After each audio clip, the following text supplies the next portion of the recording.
पण also I feel मेहनत तर माझी तेवढी आहेच to take care of myself, पण genetics have also been on my side. की माझ्या आईबाबांच्या जीन्सने मी जीन्स म्हणजे ती जीन्स नाही, जेनेटिकली लोकांना वाटेल जीन्स, अरे लोक काही विचार करतात आजकाल, सुतावरनं स्वर्ग गाठायची सवय झाली आता सगळ्यांना.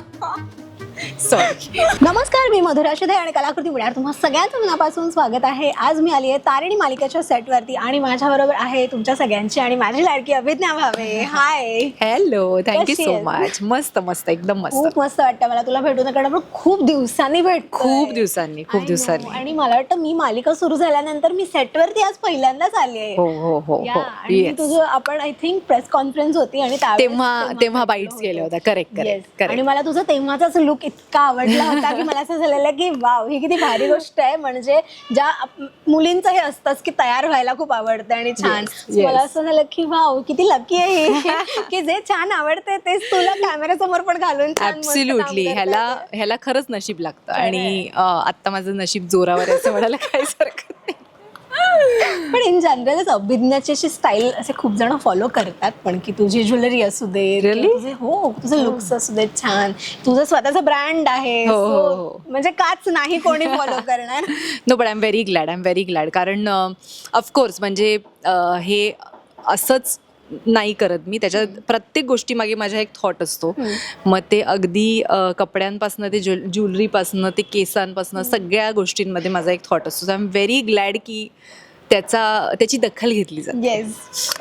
मला सांग, कसं चाललंय शूट आणि कसा छान दिवस चालू झाला तुझा आजचा? सुपर चाललंय शूट. मला असं वाटतं आत्ता प्रेक्षकांचा खूप उत्तम प्रतिसाद मिळायला लागलाय ह्या सिरीजला आणि एक वेगळाच विषय होता जसं आपण प्रेस कॉन्फरन्समध्ये बोललो होतो, पण तो आता वेगळा विषय त्याचा जम बसायला लागलाय आणि मला असं वाटतं आता मेहनतीला फळ यायला लागलंय आणि खूप छान वाटतं कारण आपण एक ऑफकोर्स एक भूमिका करणं हे कलाकारासाठी महत्त्वाचं असतंच, पण एक वेगळी भूमिका करून मग ती लोकांपर्यंत पोहोचणं ह्याच्यात एक अलग मजा असते. मग ती पोहोचत असेल तर जरा जास्त बरं वाटतं मला असं वाटतं आणि ते आत्ता मला वाटतंय सगळ्यांना. छान वाटतंय, जास्त बरं वाटतंय. आता खूप महिने झालेले आहेत मालिका सुरू होऊन, मला वाटतं आता ऑलमोस्ट वर्ष पण होईल. नाही 6-7 महिने झालेत. म्हणजे थोड्या महिन्यात आता होईलच वर्ष. पण त्या इतक्या सगळ्या महिन्यांमध्ये कौशिकी म्हणून ती सापडायला असतं ना की अच्छा आता मला ती सापडली, मला अजून सापडली नाही, अजून शोधतेस तू. अजून चांगली गोष्ट आहे नाही, ते तो शोध कायम चालूच राहायला पाहिजे. नाही, असायला पाहिजे, प्रश्नच नाही. पण म्हणजे मी आजच हा विचार करत होते की आजपर्यंत मला माझं कुठलंच काम आवडलेलं असं नाही आहे. का ग? I don't know. मी खूप क्रिटिक आहे त्या बाबतीत. हे बघ, करायला आवडणं ही वेगळी गोष्ट आहे, पण आवडणं ही वेगळी गोष्ट आहे. सो मला करायला आवडलेलं पात्र हे वल्ली होतं, पण ते सुद्धा मला फार काही आवडलं नाही, म्हणजे मला स्वतःला. आणि म्हणजे मी जे करते ते कॅरेक्टर नाही म्हणत, मी जे करत होते ते. आणि हे सुद्धा मला असं वाटतं आवडत नाही म्हणण्यापेक्षा मी प्रत्येक सीन बघताना मला असं वाटतं की मी ह्याच्यात अजून बेटर करू शकले असते, ह्याच्यात मी अजून एक जागा काढू शकले असते. पण मला असं वाटतं की I have made peace with it. तो प्रवास नेव्हर एंडिंग आहे. मी कधीच सॅटिस्फाय न होणं, आय थिंक ही एक खूप चांगली साईन आहे. कारण मी प्रत्येक वेळेला स्वतःला पुश करून एक्सप्लोअर करण्याचा प्रयत्न करते. त्यात हे सकारात्मक पात्र असल्यामुळे मला असं प्रत्येक वेळेला वाटतं की मी कुठेही एक ती झाक येऊ नको दे. त्याच्यामुळे मी भयंकर कॉन्शियस असते कौशिकी म्हणून.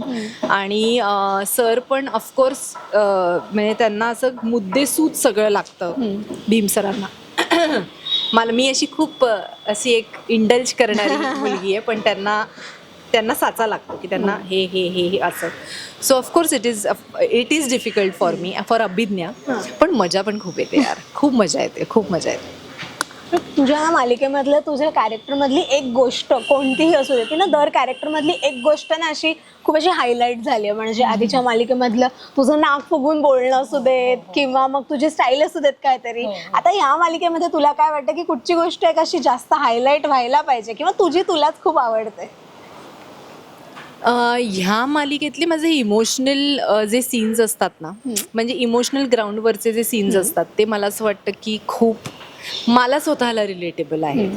सो ते फार म्हणजे करेक्ट नाही होत परत मी अजून बेटर करू शकते, पण त्यातल्या त्यात आय फील मग ते इमोशनल ग्राउंड्सवर मला ते स्वतःला बघायला पण जास्त छान वाटतं. आणि फिजिकली म्हणाल तर मला असं वाटतं माझे कर्ली केस, कारण मी आजपर्यंत असं कुठलं कॅरेक्टर बघितलंही नाही आहे किंवा मला बालपणापासून जे मी बघत आले स्क्रीनवर मला आठवतही नाही आहे की कोणी मुद्दामून त्यांचे केस जसे आहेत तसे ठेवले असतील. Everybody wants to style and everybody wants to look different and all of that. पण जेव्हा मी ह्या लुक टेस्टला आले तेव्हा मीच सुचवलं होतं की माझे असेच आहेत केस, आपण असेच ठेवूया का, आणि ते चॅनलला पटलं नशिबाने. त्यांचा किती वेळ रोज वाचत असेल ना. हो, कारण त्यांचं असं फुल त्यांचा लुकबुकमध्ये शिल्पा शेट्टी होती. अच्छा. शिल्पा शेट्टीसारखे केस माझे होऊच शकत नाहीत. खूप खूप करायला लागेल त्याच्यावर. आणि ते मेंटेनन्स, मला असं वाटतं maintenance is a bigger part more than look achieve करणं. मला असं वाटतं ते दिवसभर मेंटेन करणं इज अ टास्क. नॅचरल असले की ते कसेही स्टाईल झाले, आता बघितलं ना काय कसेही असले तरी ते छान दिसतात. सो तो एक मला असं वाटतं ब्रीदर मिळालं आहे कौशिकी म्हणून मला. आणि ते इट इज अ चेंज. मला असं वाटतं now I have started seeing a lot of खूप मालिकांमध्ये मला आत्ता दिसायला लागले मुलींचे केस कुरळे, नाही तर आतापर्यंत असे सरळ मधला भाग ट्विस्ट, नाही तर ते बँग्स आणि ते तो एक मध्ये ट्रेंड आला होता. हो. So I am very glad की आता जरा अधिक रियालिटीकडे कल आहे सिरियलचा. बरं, तू वल्लीचा उल्लेख केलास, मला ऐकेल त्या मालिकेबद्दल थोडंसं ऐकायला, कारण का आय थिंक ती तुझी पहिलीच मालिका होती ना. नाही, मोनिका खुलताकाळी खुलेना पहिली. खुलताकाळी खुलताकाळी खुले, हा. शिट, इतकी वर्ष झाली आहेत. खुलता, तुला पाहते रे, मग त्याच्यानंतर तू ते पाहतेस, तिसरी मालिका झीवरची, आणि ही आता चौथी. येस, आणि चौथी मालिका आहे. येस. आणि लगोरी पहिली नव्हती. लगोरी वॉज तिसरी. माझी पहिली होती एक मोहर अबोल, जेव्हा ETV होता तेव्हा. दुसरी होती देवयानी नावाची सिरीज, माहिती आहे तुला? ते सेकंड सीझन मध्ये मी होते. आणि तिसरी लगोरी. लोकांना वाटतं की लगोरी माझी पहिली.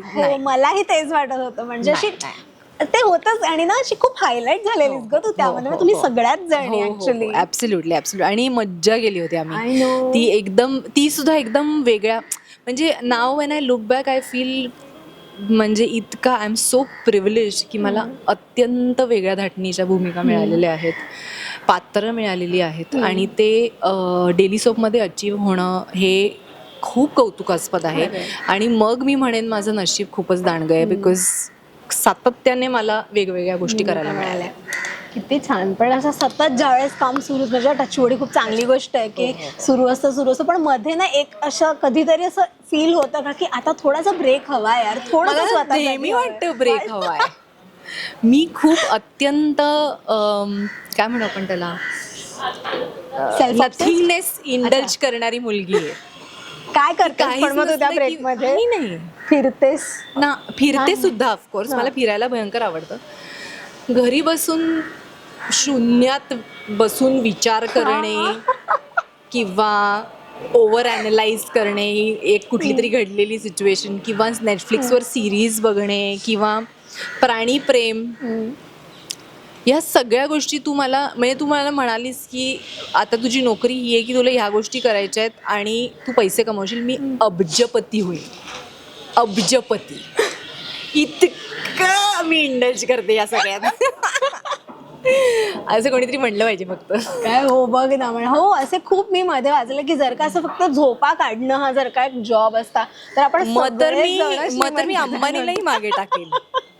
I will be the first and the only trillionaire, मला असं वाटतं, जर झोप सुद्धा इन्क्लूड झाली त्याच्यात तर.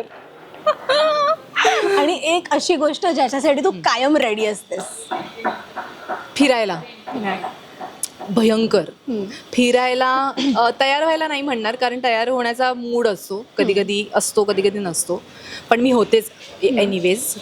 पण ऑन टोज मी फिरायला ऑलवेज रेडी. म्हणजे मी गावात जातानाही तितकीच एक्सायटेड असेन, किंवा कोणाच्या दुसऱ्याच्या घरी जातानाही तितकीच एक्सायटेड असेन, आणि देशाच्या बाहेर जातानाही तितकीच एक्सायटेड असेन. सो आता coming back to the serial, हा. ज्या वेळेस सिरियलचं शूट झालं तेव्हा सगळेच जण एकमेकांसाठी नवीन होतात किंवा Correct. काही जणांना तू आधी ओळखत सुद्धा असशील काम Correct. केलं असेल तर, पण आता एक इतक्या महिन्यानंतर ना सगळ्यांमध्ये खूप छान बॉन्ड होतो. So Correct. इथे सेटवरती सगळ्यात जास्त छान घट्ट मैत्री कोणाशी झाली आहे तुझी? मी सगळ्यांचीच झाली आहे मला असं वाटतं, कारण आता काय होतं, इतके तास एकत्र आम्ही असतो ना की तो सहवासच आता म्हणजे जसं बस like नवरा our बायको family. करेक्ट की तो सहवासच आता इतका झालाय की सवय झाली आहे आता एकमेकांची. सो पण त्यातल्या त्यात मी म्हणेन मी शिवानी बरोबर रूम शेअर करते, सो अधिक जरा शिवानी, कारण आम्ही 24 तास एकत्र असतो असं म्हणायलाही काही हरकत नाही. So Shivani for sure. या आणि मालिकेमधलं तुझं जे पात्र आहे पत्रकार आहे, रिपोर्टर आहे, सर सो अशी आता त्यातली एक अशी कोणती गोष्ट आहे जी आता तुझ्या अंगावरणी पडली आता? मला असं वाटतं ना थोडंसं आता मला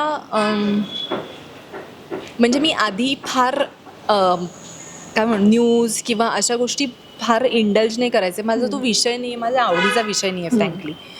कुठलाही असो, मग पॉलिटिकल विषय असो किंवा इंटरनॅशनल पॉलिटिक्स असो किंवा इकॉनॉमीशी रिलेटेड काही असो, माझा तो आवडीचा विषय नव्हता. पण आता मी किमान आय कॅन टेल यू की काय काय घडतंय आजूबाजूला. कारण त्याचं हे की आता मला असं रिअलाईज झालंय किंवा मला ते अंगवळणी पडलंय. मला असं वाटतं की आता मला त्या गोष्टी किमान समजून घ्यायला आवडतात. If not the details I would at least know what is happening. नाहीतर माझं असं होतं की मला म्हणजे फ्रँकली माझं असं मत होतं की काही झालं तरी माझं जग नाही चेंज होणार आहे. मला रोज शूटला जावंच लागणार आहे, शूटवरनं पॅकअप तेवढंच लेट होणार किंवा लवकर होणार, बरं ट्रॅफिकमधनं माझ्या आयुष्यात काहीच नाही फरक पडत. सो मी काय इंटरेस्ट घेऊ हा माझा विचार होता आधी. पण आता मला थोडा इंटरेस्ट यायला लागले असं नाही, पण माझं असं आहे की मला अप टू डेट राहायला आवडेल.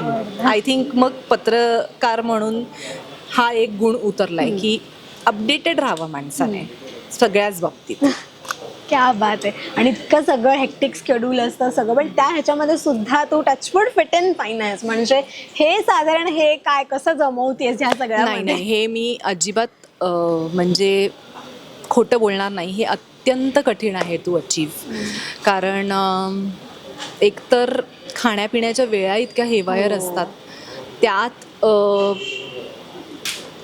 प्रत्येक वेळेला काहीच नाही, झोपण्याचं काहीच टायमिंग नाही, पण प्रत्येक वेळेला तुम्हाला तुमचं डाएट पाळता येईलच किंवा तुम्हाला हवं ते हेल्दी खायला मिळेलच ह्याची शाश्वती नाही. पोट भरणं हे महत्त्वाचं. पण ऑल्सो आय फील मेहनत तर माझी तेवढी आहेच to take care of myself, पण genetics have also been on my side. की माझ्या आईबाबांच्या जीन्सने मी जीन्स म्हणजे ती जीन्स नाही, जेनेटिकली लोकांना वाटेल जीन्स. अरे लोक काही विचार करतात आजकाल, सुतावरनं स्वर्ग गाठायची सवय झाली आता सगळ्यांना. सॉरी खूप ऑफ गेले मी. हां, तर जेनेटिकली मला असं वाटतं की मी ब्लेस्ड आहे, पण also I have not taken it for granted I would say. कारण एक असतं की तुम्ही जेनेटिकली ब्लेस्ड असाल तर हां ठीक आहे ना, मी बारीकच राहते, कारण एनिवेज माझी चण तशीच आहे. पण असं नाही आहे की मी ती तशी ठेवण्यासाठी मेहनत नाही घेते. Rather it is more about now being fit rather than looking slim or looking whatever. It is more about being fit. आणि हे मला असं वाटतं तिशी ओलांडल्यानंतरच कळतं. सो बाकीच्यांना अलीकडच्यांना आत्ता कळणार नाही, ते नंतरच कळेल ते का महत्त्वाचं असतं. तर एक जाता शेवटचा प्रश्न, तुझं जे काही आता तुझं काम चालू आहे किंवा याआधी तुझे काम केले ह्या सगळ्या ह्याच्यामध्ये ना ते सगळं शेड्यूल ऍडजस्ट करून घेणं, तुझे मूड स्विंग्स ऍडजस्ट करणं, सगळ्या गोष्टी ह्याच्यामध्ये ना फॅमिलीचा खूप सपोर्ट असतो आणि त्या सपोर्ट शिवाय काहीच घडू नाही शकत. मला आज तुला आवडेल विचारायला की ह्या सगळ्यासाठी तुझ्या आईबाबांना, सासू सासऱ्यांना आणि नवऱ्याला जर का एक छान मेसेज द्यायचा असेल तर काय देशील? How sweet. हा खूप छान प्रश्न विचारला आहे. मला असं वाटतं प्रत्येक अभिनेत्याला किंवा अभिनेत्रीला क्रेडिट देताना खूप त्याच्याशीच निगडीत क्रेडिट दिलं जातं, म्हणजे त्याचं काम, त्याची मेहनत. पण खरं तर ही मागची बाजू जास्त भक्कम असणं गरजेचं आहे. म्हणजे मला आज माझ्या आईबाबांकडनं कॉन्स्टंट सपोर्ट मिळत राहिला, किंबहुना सपोर्टच नाही तर मला खूप आईबाबा माझे खूप पुश करतात, म्हणजे पटकन गिवअप करायलाच देत नाहीत. सो ह्या फील्डमध्ये त्यांनी मला पुश करत राहिले. आणि आता माझे सासू सासरे सुद्धा, म्हणजे माझी सासू प्रत्येक वेळेला जेव्हा मी समजा मध्ये एक गॅप आहे आणि मी घरी बसले, तेव्हा तिचं ते कॉन्स्टंटली असतं, काय मग आता कुठली ऑडिशन दिली, काय काय केलं, मग आता कधी काम सुरू होणार आहे. So she is also like की नाही घरी नको बसू, तू तुझं काम कर. सो ही गोष्ट इतकी जास्त गरजेची आहे. आणि मला असं वाटतं की खरं तर ह्या आजूबाजूच्या लोकांशिवाय एक करिअर घडूच शकत नाही. आणि same applies to them also. म्हणजे त्यांची करिअर्ससुद्धा त्यांच्या आजूबाजूच्या लोकांनीच जास्त घडवली आहेत. आणि माझं करिअर तर 100% माझ्या आजूबाजूच्या लोकांनी घडवलं आहे. कारण अगदी मला असं वाटतं की ते त्याच्यात पुश करण्याहूनही जास्त संस्कारच तसे झाले आहेत. आणि ते अत्यंत महत्त्वाचे असतात. आणि मुलगी म्हणून तर ते खूप जास्त महत्त्वाचे आहे. मला असं वाटतं की सतत एक म्हणजे बाई असून सुद्धा जेव्हा मला सासूकडनं हे कळतं की no you have to be independent, I feel so nice. कारण त्याची जाणीव तिला झाली आहे. त्याच्या दोन्ही बाजू तिने 100% बघितल्यात. आणि तिची इच्छा आहे की माझ्या सुनेला ती दुसरी बाजू नको आपण दाखवूया. म्हणजे हे सासू म्हणून सुद्धा तिला खूप क्रेडिट आहे. कारण म्हणजे एक वेळ आई तर ऑफकोर्स आई तर मुलांसाठी नेहमी करतेच, पण सासू करते हे खरंच खूप दुर्लभ आहे. आणि ते मला मिळालं आहे. आणि नवरासुद्धा फॉर दॅट मॅटर. कारण प्रत्येक वेळेला करिअरमध्ये चॉईसेस करताना सुद्धा प्रत्येक वेळेला नवरा हे विचारतो की बाबा तुला काय वाटतं, किंवा तू आत्ता करिअरमध्ये कुठे जाऊ इच्छितेस, त्याप्रमाणे मी माझा प्रवास डिझाईन करतो. हे ह्याला नशीब लागतं खरंच. आणि बाई म्हणून तर ह्याला 100% नशीब लागतं. तुमच्या बाजूने विचार करणारे फार कमी लोक आहेत. पण माझं सुदैव हे आहे की मी जसं स्वतःचा विचार करते तसे माझ्या आजूबाजूच्या सुद्धा माझा विचार करतात. किती गोड, किती छान वाटलं मला ऐकून. आणि मला वाटतं तू काय म्हणतात एक मित्रपरिवारच तू मला वाटतं तू त्या बाबतीत सुद्धा तितकीच नशीबवान आहेस. ॲब्सोल्युटली. आणि हे मला अगदी मी म्हणजे माझ्या पुढच्या जनरेशनला किंवा जे प्रेक्षक बघतात त्यांना मी हे आवर्जून सांगेन की तुमचे नातेवाईक तर ठीक आहे, नातेवाईक आपण चूज करत नाही. आई बाबासुद्धा आपण एक वेळ कारण दॅट वी डोंट चूज. पण तुमचा मित्रपरिवार हा नेहमी तुम्हाला वरती घेऊन जाणारा हवा. कारण ते इतकं महत्त्वाचं आहे. रादर म्हणजे मला असं वाटतं की तुमच्या मित्रपरिवारात एखादा असा असावा की जो अत्यंत सक्सेसफुल आहे. नॉट बिकॉज की तुम्हाला मिरवता यावं, नॉट फॉर दॅट, पण you have to really look up to somebody ना. मला की इथपर्यंत पोचायचं नाही, करायचंय मला. रादर मला अशी पर्सनॅलिटी व्हायचंय, नॉट इथपर्यंत पोचाय. कारण ते खूप सब्जेक्टिव्ह आहे. पण मला अशी पर्सनॅलिटी व्हायचंय की I want to be successful like him in whatever ways. So तुमच्या आणि त्याचबरोबरीने त्याच्यासुद्धा भावना तुमच्याबद्दल तेवढ्याच प्युअर असणं खूप गरजेचं आहे. सो आय थिंक हा एकतर नशिबाचा सुद्धा भाग आहे. आणि secondly it has to be a very conscious choice also. आणि ह्याची जाणीव मला झाली जेव्हा म्हणजे काही असे फ्रेंड्स असतात ना की जे आपण भेटतो आणि त्यांच्याशी आपलं एक नातं जुळतं आणि we move on. We also respect that. कारण आपल्या म्हणजे जेव्हा मी हा विचार करते की माझी ही जर्नी आहे, त्या जर्नीमध्ये मला ऑफकोर्स म्हणजे जसं ट्रेनमध्ये बसल्यावर आजूबाजूची लोक भेटणार आहेत, मी त्यांना धरून नाही बसू शकत, त्यांचा सुद्धा प्रवास आहे यार. So when you make peace with that but you make conscious choices is जेव्हा तुम्ही खरंच प्रगती करता गाईज. हा एक तुम्हाला मी काय म्हणू आपण त्याला सल्ला देते. पण मला हे आवडलंय. म्हणजे ते ना लिटरली मला एकदम सीधी बात नो बकवास की प्रॅक्टिकल वा इमोशनल होऊ नका, जिथे व्हायचं इमोशनल तिथे. Absolutely I think. आणि इमोशनली फार सगळ्या गोष्टी सॉल्व्ह होऊ शकतात, पण काही गोष्टी आहेत ज्या practically solve actually rather all गोष्टी प्रॅक्टिकली सॉल्व्ह होतात. म्हणजे आत्ताच मी पुस्तक वाचते, त्याच्यात मी एक लाईन वाचली की ॲक्च्युली सगळ्याचं आन्सर फार सोपं असतं. मग ती वाईट गोष्ट असो किंवा चांगली गोष्ट असो, त्याचं आन्सर सिम्पल आणि स्ट्रेट असतं. आपल्याला काहीतरी वेगळं ऐकायचं असतं किंवा आपल्याला त्याच्यातनं वेगळे अर्थ काढायचे असतात, म्हणून ते कॉम्प्लिकेट होते सिच्युएशन.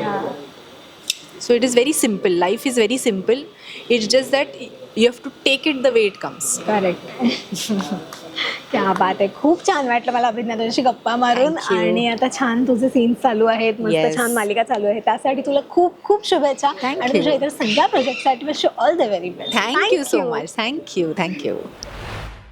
रसिका हो, कलाकृती मीडिया म्हणजे मनोरंजनाची लयलूट.